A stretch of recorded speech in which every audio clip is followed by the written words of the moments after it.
Tá? Medite em toda a palavra de Deus. E aí, quando nós falamos nesse salmo, então ele é conhecido, o Salmo 91. E eu acredito que poucas vezes eu preguei ele, no decorrer do meu ministério até aqui. E o Senhor me tocou o coração de ministrar ele nessa noite, em nome de Jesus.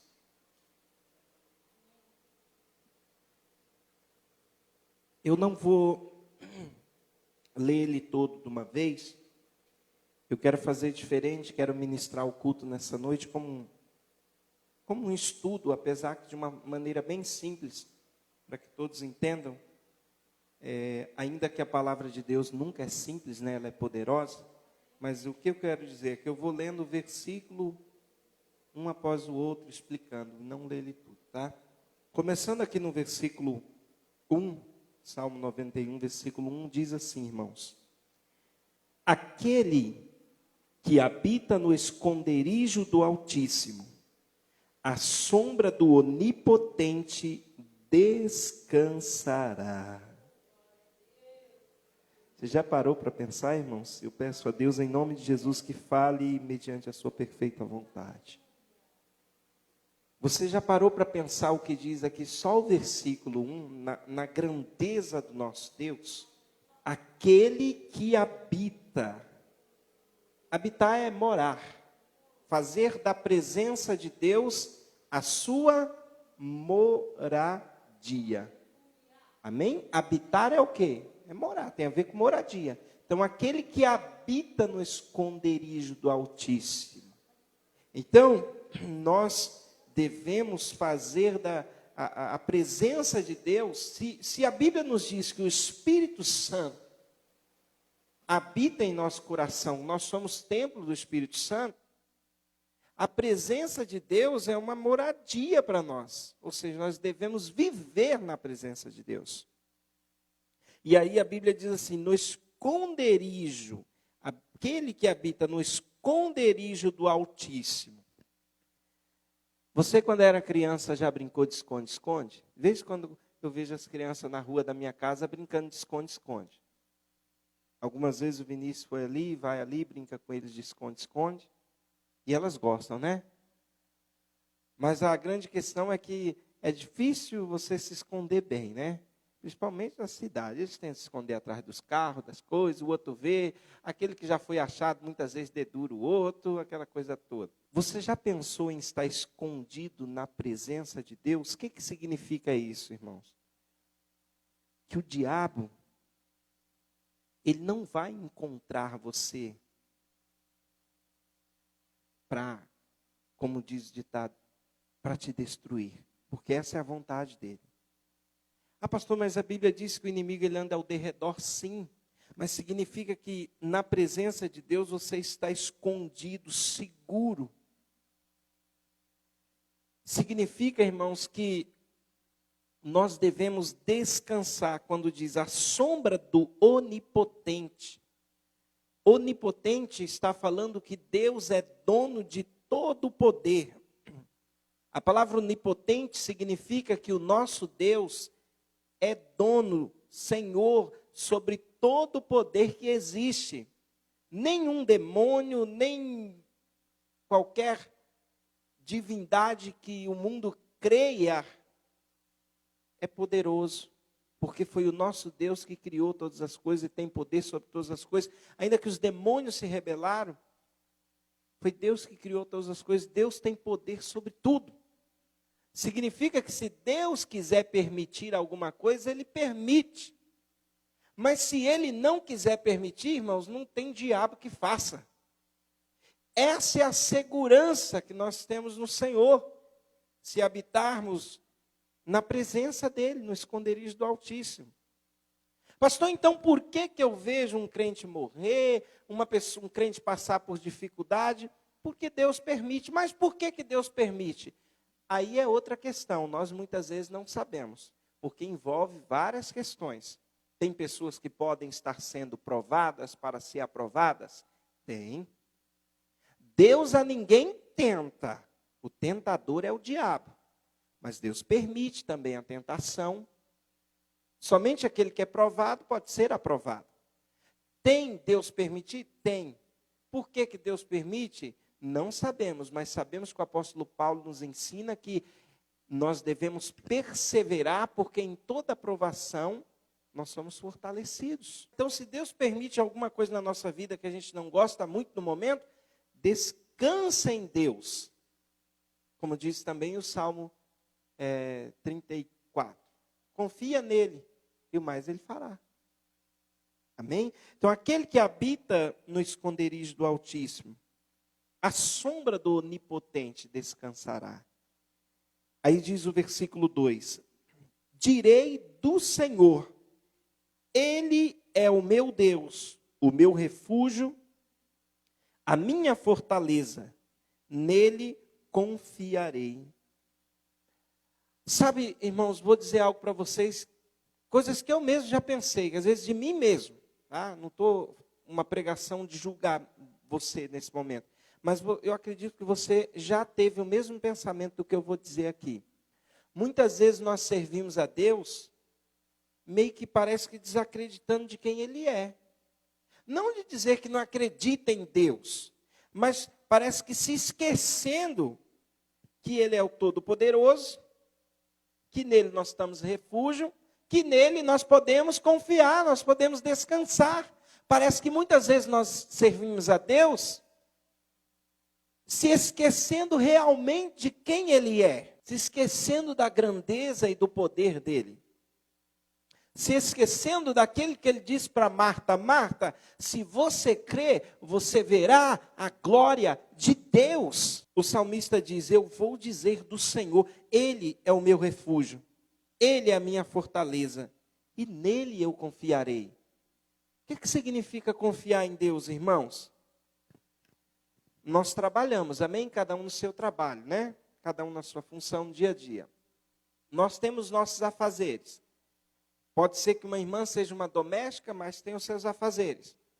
Nós vivemos, nós estamos neste mundo, sabemos que o mundo, a Bíblia diz, jaz do maligno, na situação de que o ser humano, até a volta de Jesus, cada vez menos vai querer servir ao Senhor, porque a corrupção se aumenta, e por se aumentar a iniquidade, o amor de muitos se esfriará.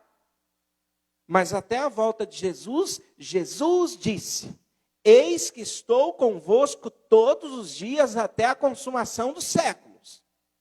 Eu não sou aquele pregador que vive para pregar facilidade para a vida dos outros. Não, eu prego a verdade. Existe dia bom, existe dia mau. O crente também passa por dificuldade. Mas existe uma coisa, Jesus falou: eis que estou convosco todos os dias até a consumação dos séculos. Pastor, então por que vem dificuldade? Jesus diz: mas tem de bom ânimo. Agora, tem uma coisa, se Ele está conosco até a consumação do século, e a Bíblia diz em Hebreus 8 que Ele é o mesmo, ontem, hoje e será eternamente, significa que Ele é poderoso, continua sendo Deus, sempre será Deus, e Ele ainda faz os mesmos sinais, ou ainda maiores. Se crermos, veremos a glória de Deus. Mas a gente esquece às vezes. Colocamos a confiança, às vezes, no nosso próprio trabalho, naquilo que a gente ganha. Colocamos a confiança, talvez, num familiar. Colocamos a confiança no prefeito da cidade. Será que esse prefeito vai mudar a nossa cidade agora? Será que o nosso presidente vai mudar o país? Eu não estou dizendo que nós não temos que escolher bons homens para governar, porque a Bíblia nos ensina isso. Tá? A Bíblia nos ensina a escolhermos bons governantes para nós não sofrermos na mão de maus governantes. Né? Eu gosto de deixar a palavra bem explicadinha. Mas ainda que você no seu coração pense que escolheu o melhor governante, sabemos que é homem. Não deve ser idolatrado, porque só Deus deve ser idolatrado. Você não pode pensar ou imaginar que ele nunca vai errar, não vai falhar, não pode se corromper, porque é homem, ser humano é homem. Agora, em Deus, irmãos, nele nós podemos confiar. Aí, o que significa? Aquela pregação que eu ministro sobre viver no brilho da glória de Deus, que está lá em Isaías, capítulo 60, versículo 1 e 2. Lá está escrito o quê? Que a escuridão cobriram a terra. mas sobre ti a glória do Senhor virá surgindo, virá brilhando. Assim como diz o Salmo, que a vereda do justo ela é como a luz da aurora. Ela vai brilhando, brilhando até ser dia perfeito. Paulo diz que nós somos transformados todo dia de glória em glória na imagem e semelhança do Senhor, porque muitas vezes nós olhamos para dentro de nós e falamos, Senhor, será que eu vou conseguir entrar no céu? Porque eu falho tanto, tem vezes que eu desisto, tem vezes que eu desacredito de mim, tem vezes que eu penso que eu não vou conseguir, não, Senhor. Mas se nós colocamos a nossa vida diante de Deus de uma forma verdadeira, Ele que é o autor e consumador da nossa fé, vem e nos abençoa e nos ajuda. E nós podemos confiar nele. Você pode até duvidar de você, não é bom. Mas ainda que você duvide de você, nunca duvide de Deus. Porque Ele é poderoso para fazer infinitamente mais do que tudo aquilo que pedimos ou pensamos. E aí, irmãos, a Bíblia diz, porque Ele te livrará do laço do passarinheiro e da peste perniciosa. Está falando aqui de ataques de demônios, né? Os irmãos sabem que eu não sou aquele pastor que fica dando nome para demônio, né? Que demônio gosta de glória, né? Não fico dando nome, não fico lá o dali, o de cá, porque nem a Bíblia anda dando nome para demônios. Você vai ver poucas vezes na Bíblia, a Bíblia fazer referência a tipos de entidade. Quando a Bíblia fala disso, a Bíblia fala, por exemplo, de uma entidade poderosa chamada legião. Legião era o número de 6.000 soldados romanos, para você entender o que é. 6.000 soldados romanos. Quando a Bíblia fala legião, legionários. E quando a Bíblia fala legião, está falando de um grupo de demônios que só trabalham juntos para destruir situações. Trabalham em equipe mesmo, né? Tá vendo? Até o mal trabalha em equipe, né? E às vezes os bons não pensam assim. Mas a Bíblia fala de legião. A Bíblia fala, quando fala potestade, está se referindo a um certo tipo de poder, né? Potestade do ar, né? E aí vai. Principados, príncipes, está dizendo que na hierarquia dos anjos ou demônios, esses príncipes lideram outros. Lideram outros demônios, assim como Satanás é o maioral, e a palavra Satanás significa adversário, a Bíblia faz referência a ele como Beuzebu. Então existe entidade de demônios que atuam de forma organizada no mundo, irmãos, para destruir a humanidade. Disso eu não tenho dúvida. O que não devemos é ter medo ou temer, por quê? Porque mesmo que juntem todos, não suportam o sopro de Deus. No último dia, Deus destruirá Satanás com o sopro da sua boca, a Bíblia diz. Então, maior é o que está conosco do que o que está no mundo. Amém? Então, o cristão deve aprender a viver pela fé.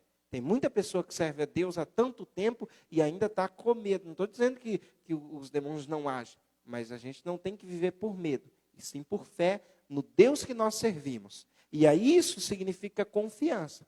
Então aqui está falando sim, que Ele vai nos livrar o quê? Do laço do passarinheiro. Esse passarinheiro é o quê? É um tipo de demônio que vive só cercando para tentar laçar a sua vida, né? É que nem aquela história que a pessoa diz, aquele homem caiu no laço daquela mulher. Na verdade, ele caiu no laço do diabo que usou aquela mulher. Ou vice-versa, né? Aquela mulher caiu no laço daquele homem. Não, ela caiu no laço de Satanás, porque não vigiou. Ah, era porque ela era bonita? Não. Ah, porque ele era bonitão? Não, é porque não vigiou. Se nós não vigiarmos, a Bíblia diz, orai e vigiai para que não entreis em tentação. A Bíblia não fala, ó, passa longe da mulher bonita. A Bíblia fala, passa longe da prostituta. Passa longe daquela que é destruidora de lá. Passa longe no sentido, não adianta você ficar lá com o chamego e você pode dar lá para o diabo. Ela passa longe daquele homem, nossa, né? Aquele perfume me deixa, não, quem te deixa doido não é o perfume, é o diabo. Então o laço do passarinheiro, por quê? Porque ele arma laço para derrubar. E às vezes a gente cai no escorregão. Não só com isso, com qualquer outra coisa. Mas se nós estivermos escondidos, ou seja, habitando no esconderijo do Altíssimo, na presença de Deus, irmãos, que a Bíblia nos diz? Aquele que é de Deus, o diabo não lhe toca. Aquele que é de Deus não significa só porque a gente aceitou Jesus. Aquele que vive para Deus. E o tocar do diabo significa do diabo fazer algo na vida de alguém, como diz o ditado, porque ele acha motivo. Deus pode permitir, como permitiu na vida de Jó, a enfermidade, não é? E Jó não era íntegro. Então não confunda, Deus permite as coisas. Mas quando Deus permite é porque Deus sabe. Porque a Bíblia diz que não virá sobre nós nenhuma tentação que não seja humana. Quando Deus permite, Deus sabe que nós podemos suportar. E aí, há também a peste perniciosa.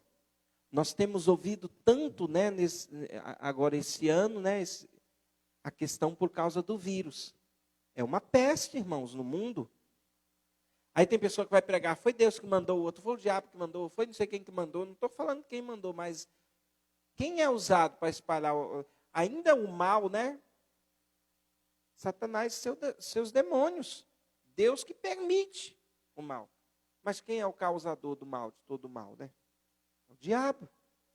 Então a peste perniciosa. E aí diz assim, ele te cobrirá com suas penas, e debaixo das suas asas estará seguro. A sua verdade é escudo e broquel. Está falando do que aqui, irmãos, no versículo 4? Está falando que Deus nos cobre debaixo das asas dele, e a verdade é para nós o quê? Escudo e broquel. E o que é a verdade de Deus para nós? A palavra. Quer dizer, se nós estivermos vivendo na verdade, como Jesus nos ensinou, que é na palavra, nós estamos protegidos pelo Senhor. Ainda, o inimigo vai atacar. Não estou dizendo que ele não vai atacar. Mas nós estamos debaixo das asas do Senhor, não precisamos ter medo. Deus não nos chamou para vivermos por medo, e sim por fé. E aí, amados irmãos, a Bíblia diz, aqui no versículo 5, olha o que ele diz. Não temerás espanto noturno. Tem gente que não precisa levantar o seu braço, tá? Não se entregue, não. Já vi aquela questão. Não se entregue, não, tá? Mas você tem medo de ficar sozinho à noite? Tem muita gente que morre de medo de ficar sozinho à noite. Principalmente se morreu alguém no dia conhecido. Eu não sei por que esse medo, né? Morreu alguém, a pessoa tem medo. Você não gostaria de orar para Deus para ressuscitar, não? Mas a gente tem o quê? Aquele medo. Não sei por que esse medo. Quem morreu não volta. Mas pastor, apareceu por fulano lá não sei aonde. Era demônio. Se aparecer um demônio para você, peça que o Senhor o repreenda em nome de Jesus. Amém? Mas verdadeiramente tem gente que tem medo do espanto noturno. Se a Bíblia está falando espanto noturno, é porque o diabo anda espantando muita gente de noite mesmo.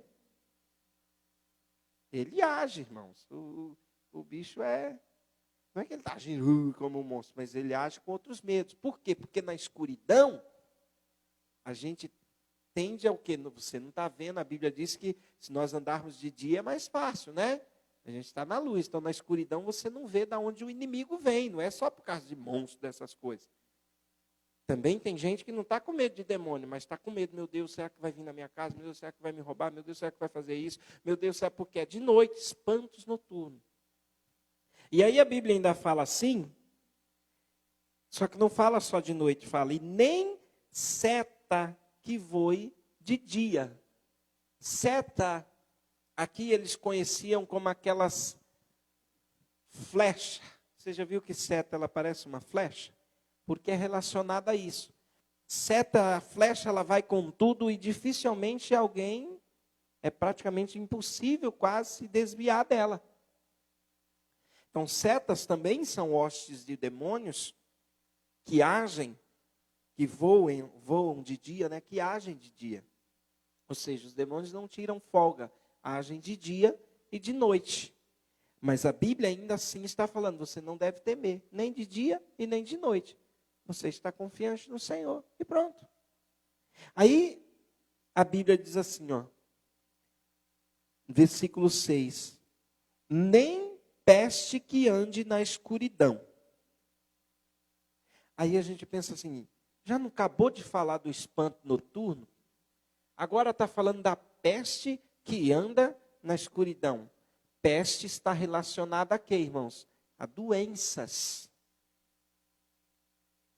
Doenças que a gente não sabe de onde vem, tipo essas aí que a gente está vendo. Vem da escuridão, né? Obra das trevas, obra sei lá de onde, ou alguns afirmam de onde vem, mas ninguém sabe nada. Mas a questão é o seguinte: eu não vou temer essa peste que vem da escuridão, que surge do nada e que mata muita gente, ainda que muitos cristãos morrem também. Temos que nos cuidar, sim, fazemos isso aqui na igreja. Porque seguimos os conselhos dos médicos, das autoridades. O que não temos é que nos apavorar. O que não temos é que andar com medo. Senhor, será que eu vou, se eu sair na rua hoje, será que vai acontecer? Senhor, se eu for... Isso é pavor. Isso é medo. Aí você está abrindo uma legalidade para o diabo. Você pode se banhar no álcool, você pode usar 50 máscaras, que o diabo não está preocupado com isso, não. Os médicos, as autoridades, o povo não vai falar assim, mas a verdade é essa no reino espiritual. Ele não está nem aí para o tanto de máscara que uma pessoa usa. Porque se fosse assim, o tanto de gente que usa, não estou pregando contra a máscara, tá? Eu não sei, não sou cientista. Eu estou dizendo sobre a nossa confiança em Deus. É isso que eu estou falando, é algo diferente. Tem muita gente que usa e abusa, como diz, tenta Deus, depois as coisas acontecem e quer culpar Deus, né? Então Deus não mandou a gente ficar tentando Ele, não.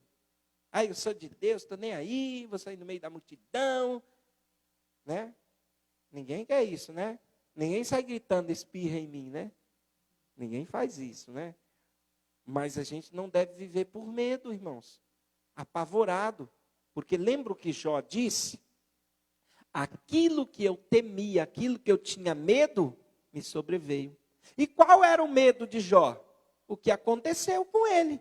Não é o que ele disse? Aquilo que eu tinha medo, me sobreveio. A brecha de Jó, muitos estudiosos dizem que foi essa. Eu não sei se foi brecha, porque Deus é misericordioso. Foi Deus mesmo que permitiu. Mas Jó afirmou, aquilo que eu temia me sobreveio. Quer dizer, o que sobreveio para Jó? Perdeu toda a riqueza, perdeu todos os filhos, ainda num dia só, né? 10 filhos num dia só, não é brincadeira, não. É? Perdeu toda a riqueza, perdeu 10 filhos e ficou leproso. Então Jó tinha medo de perder a riqueza, Jó tinha medo de perder os filhos, que a Bíblia diz que ele orava pelos filhos, apresentava sacrifício. Isso mostra que ele se preocupava, ele tinha medo de perder eles. E não estou dizendo que nós também não temos. Claro que todo pai tem. Eu duvido que um pai vai falar que não tem, que não quer. A gente tem, não é no sentido de medo, de angústia. Mas ninguém quer isso, é isso que eu quero dizer. Mas Jó está dizendo que ele tinha um certo medo, que eu acho que aquilo era um pavor na vida dele. E aí também o quê? De ficar doente, de ficar leproso. Porque o leproso naquela época era excluído. Né? A pessoa que tinha chagas, que tinha úlceras, né? As chagas são úlceras que dava malignas no corpo pelo lado de fora ali, devido às lepras que se tinha. E a Bíblia diz que Jó se coçava com aquelas feridas. Quando a Bíblia fala a palavra chagas, não tem a ver, por exemplo, com uma enfermidade que se tem hoje, que a gente conhece por esse nome. Chagas são feridas, é coisa diferente, tá? É porque eu falo que as pessoas misturam e não entendem a diferença. Na Bíblia, a palavra chagas, no original, significa feridas. Então, as feridas daquela época que se tratava era a lepra. Era a que eles mais temiam, porque eles tinham que ficar excluídos. E Jó, imagina, queria ficar excluído. Ninguém gosta de ficar excluído. Jó temia perder a riqueza, temia perder os filhos e temia, né? E foi o que veio sobre a vida dele. Deus permitiu. Ele venceu depois, nós sabemos a história. Jó conquistou muito mais riquezas do que ele tinha antes, porque Deus era na vida dele. Isso mostra que quando Deus permite uma prova na nossa vida, descansa em Deus, porque Ele vai te dar a recompensa muito maior do que aquilo que você passar. Jesus mesmo disse, irmãos, não há... Eu guardei isso quando eu estive na África com o pastor Eliel. O pastor Eliel disse, ele falou bem assim, usando essa palavra, meu filho, não há aquele que tenha deixado casas e família e esposa por amor a Jesus, que foi o que Jesus disse, e ele citou isso, que tenham ganhado muito mais no tempo presente e também no porvir. Significa, irmãos, nós descansarmos em Deus. 12 anos, vai fazer 13 anos, né, de ministério pastoral. Mas em 2009, eu saí da empresa que eu trabalhava, para trabalhar por conta. E para ficar livre para exercer o ministério que Deus tinha colocado em minhas mãos. E aí, foi tanta coisa que eu fiz ali nos 2 primeiros anos, antes da gente montar um buffet que a gente tinha em tudo. Eu fazia salgado, fazia pão caseiro, bastante coisa. Trabalho assim, levava, entregava nas fábricas. E estava ali presente para fazer o que Deus tinha mandado. Deixei uma carreira na área que eu sou formado, que é de marketing, que dá um ganho muito bom, para fazer o que Deus tinha colocado no meu coração. Antes de ser editor, antes de trabalhar com tudo isso, coisa que eu faço hoje, antes de gravar CD, antes de escrever o primeiro livro, antes de tudo isso. E muitas vezes, e às vezes até um ano, hoje ninguém mais me perguntou, mas as pessoas perguntavam muito para mim, para a pastora, como que pode vocês viver assim? Como que vocês passam? Dá para viver? Eu falei, nós vivemos na dependência de Deus. Trabalhamos naquilo que Ele nos deu, não somos só pastores, irmãos, daqui, né? Porque eu estou pregando também para a internet, por isso que eu falo algumas coisas, tá, irmãos? Então, de repente, quem está nos assistindo sabe da nossa vida, sabe do nosso trabalho. Mas muitas pessoas têm medo de fazer alguma coisa que Deus manda, e se eu perder? E como que eu vou ser sustentado? Eu não vou ter o que eu posso ter? Irmão, é claro que ninguém deve tomar decisão precipitada para nada. Temos que confiar em Deus. Temos que confiar que é Deus que nos guarda, nos sustenta, nos abençoa, que abençoa o nosso trabalho, que abençoa a tua empresa, seja ela qual for. Não vá por palavra das pessoas. Eu falei até para minha esposa, muitas pessoas chegou para minha esposa lá no ateliê dela e falou assim, nossa, mas assim do nada, sabe? Sem nem saber como está a nossa vida. Por que você não fecha o ateliê e vai voltar a trabalhar de empregada para ter um registro seu? Hoje não, que já tem uns anos aí que a pastora tem um CNPJ dela e a gente paga o INSS separado da empresa dela e da minha. Mas muitas pessoas perguntam, por que não faz isso? Ela fala, porque eu fiz uma escolha que Deus me permitiu de sair de uma empresa com 20 anos para poder estar presente com o meu filho quando nasceu. E porque eu amo fazer arte. Então, vocês vão lá, qualquer hora do dia, ela está fazendo o quê? Vários tipos de arte. Uma hora é pintando vidro, outra é mexendo com quadro, outra hora é mexendo com madeira, outra hora é mexendo com outra coisa. A gente sabe que a nossa garagem não cabe o ateliê dela. Foi uma hora Deus preparar, mas está fazendo o que ela ama.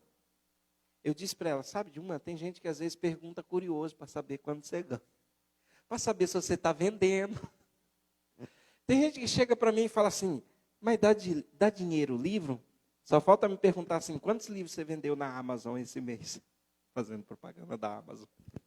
Mas é por lá que hoje eu vendo livro digital. Tem pessoa que, na verdade, ela não está preocupada com sua vida, ela está curiosa. Ela está curiosa para saber o que você faz, o que você não faz, se você está ganhando, se você não está. Nem todos estão preocupados, muitos estão curiosos. Aí eu falo assim para as pessoas, deixa o curioso morrer de vontade. Né? Não adianta você sair abrindo tudo que você faz, seu sonho, para todo mundo, irmãos. Olha o que eu já ouvi, e claro que eu jamais vou falar o nome, eu tenho ética para isso, mas o que eu já ouvi de pastores, pastor, não estou falando de irmão de igreja. Fizemos a obra, né, no sítio por 2 anos, no começo do ministério, buscava as pessoas, todo culto de Kombi, quem era do início, lembra, né? trazíamos os irmãos, e outras obras assim que a gente fazia. E aí, olha o que eu já ouvi de pastores, que tem igreja para outros lugares da cidade. Lá onde você está, olha rapaz, pastorear ali não dá nada não. Já pensou? Sai do bairro pobre. Eu falei, como que um pastor pode falar isso, né? Porque aí eu disse assim para ele, mas João Batista pregava no deserto. Eu moro nesse bairro, acho que 25 anos vai fazer. A gente mora aqui. Deus nos colocou aqui, Deus nos chamou para abrir um ministério aqui, fundar. E eu falo, irmãos, esse negócio fecha aqui para um lugar para ter mais gente. Pastor não pode tratar assim não, irmão, são cuidados. Quando tinha uma alma, nós estávamos aqui. A não ser que Deus fale, vamos abrir mais uma igreja em tal lugar, mas vai permanecer essa. Era isso que Paulo fazia, não é? Ele viajava, ia no lugar, abria uma, mas vamos cuidar do povo lá. Porque já pensou? E tem gente que não. Parece que a preocupação não é com as almas mais. Não é com as pessoas mais. Sendo que Cristo se importa com um. E tem pastor que não quer pregar para 10, para 20, para 50, para 70. Então, irmãos, se a gente ouve isso de pastores, imagine, porque hoje é muito fácil, né? Tá num bairro movimentado, não estou dizendo que não vai mais gente, vai mesmo. Não estou dizendo que seja pecado errado pregar só lá, como diz, lá no Brás, em São Paulo, né? Toda igreja quer estar lá, né? Um movimento, né? Por dia, passa gente. E os outros lugares, não tem que ter a obra de Deus? E hoje, graças a Deus, nós já estamos aí no 2º ano que nós atendemos as pessoas de dia, mantemos a igreja aberta e passa a maioria das pessoas que passam aqui de dia, principalmente aqueles que trabalham em bairro, né, que faz entrega, vários tipos de trabalho em bairro, seja panfletando, seja pessoas que trabalham com carro e que param aqui na igreja, seja para pedir uma oração, ou para tomar uma água, ou usar banheiro, falam a mesma coisa. Rapaz, a gente não vê igreja de bairro aberta, e você fica com a igreja aberta. Eu falei, é um propósito que Deus colocou no nosso coração. Mas alguns só faltam perguntar, mas como vocês vivem? Irmãos, vamos confiar mais no Deus que nós servimos e só. Deixa as pessoas achar, sabe? Tem que acreditar em Deus. Eu vou dizer algo para vocês, eu sei disso. Sendo formado em marketing, eu sei que existem estratégias, eu sei que existem pontos específicos, eu sei disso. Mas eu também sei que agindo Deus, ninguém impedirá. Sabe, alguém pode chegar, mas aqui nessa avenida, comércio não dá. Mas se Deus colocar a mão e falar, se eu quiser que dê. E se eu quiser que seu salão prospere? E se eu quiser aqui no bairro, porque é o que a gente ouve, não é? Todos nós. Não estou dizendo que não exista um lugar de estratégia, mas estou dizendo que agindo Deus, quem impedirá? Se Deus quiser chegar e falar, Mael, na sua rua você que vai ter mais clientes. Quem que vai querer? Pode abrir o salão do tal.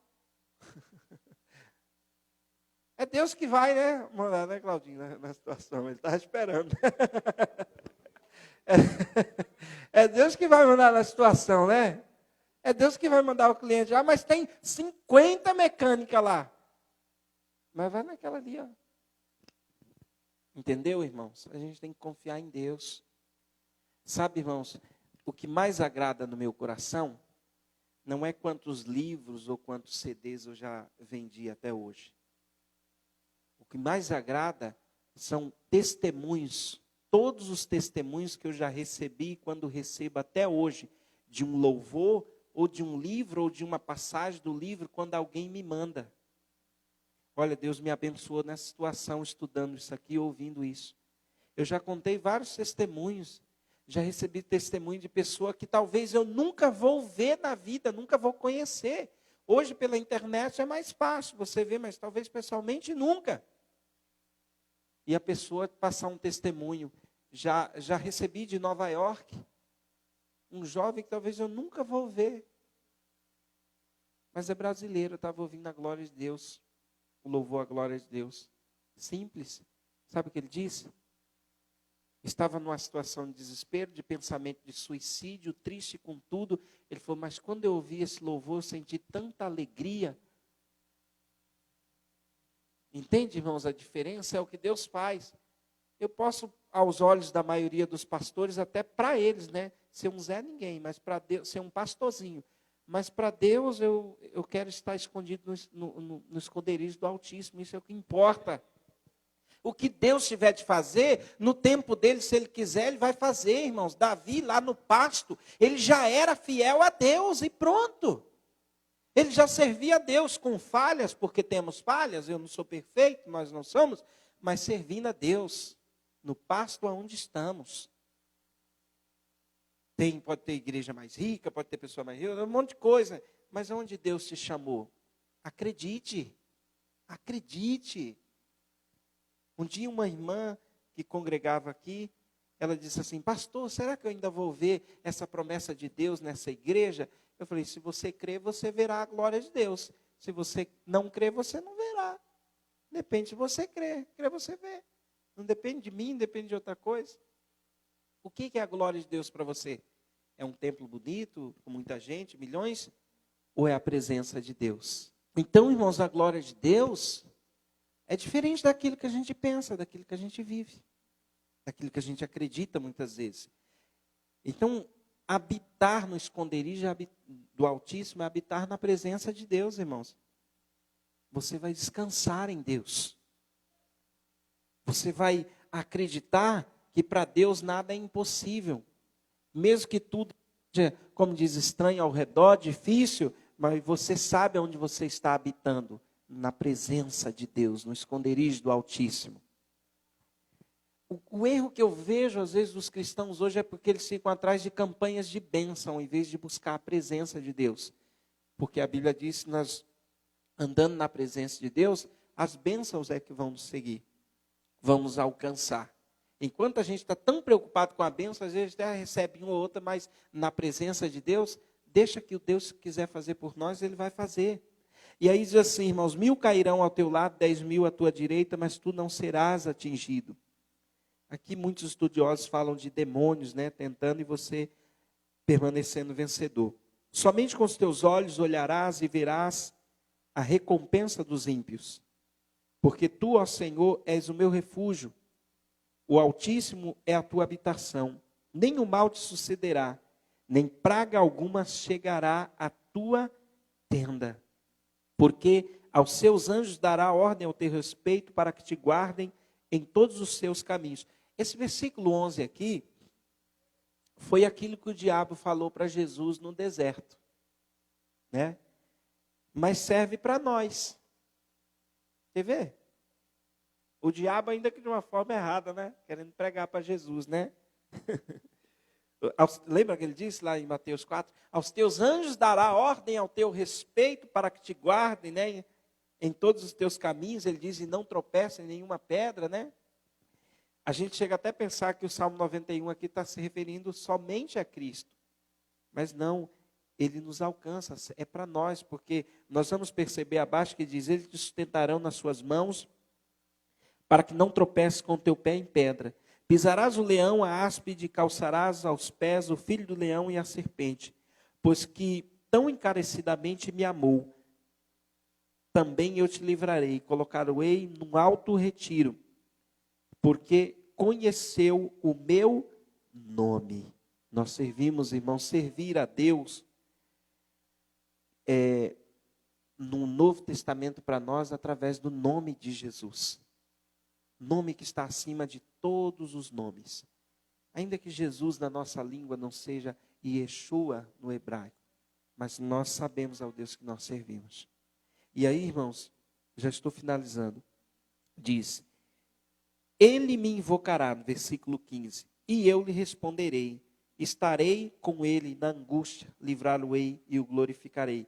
Aqui também a gente percebe como Deus falando de Cristo, passando para Davi, naquele momento de angústia. Mas nós vemos que o salmista está tendo um prelúdio de o que vai acontecer com Jesus. É tão interessante isso, mas ele trazendo para a vida dele.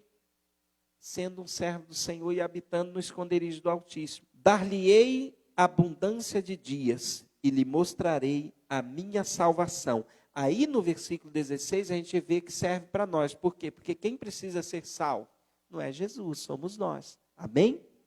Então, irmãos, nós que já somos salvos, que recebemos a Cristo, precisamos pregar esse evangelho para que outros creiam e sejam salvos e vejam a glória de Deus. E nós que já servimos a Deus, não podemos desanimar. Desanimar, irmãos, não significa você não ficar triste alguns dias. Eu já muitas vezes fiquei. Mas é você confiar que Deus tem o tempo certo dele para todas as coisas para te abençoar. Em nome de Jesus, amém? Vamos orar.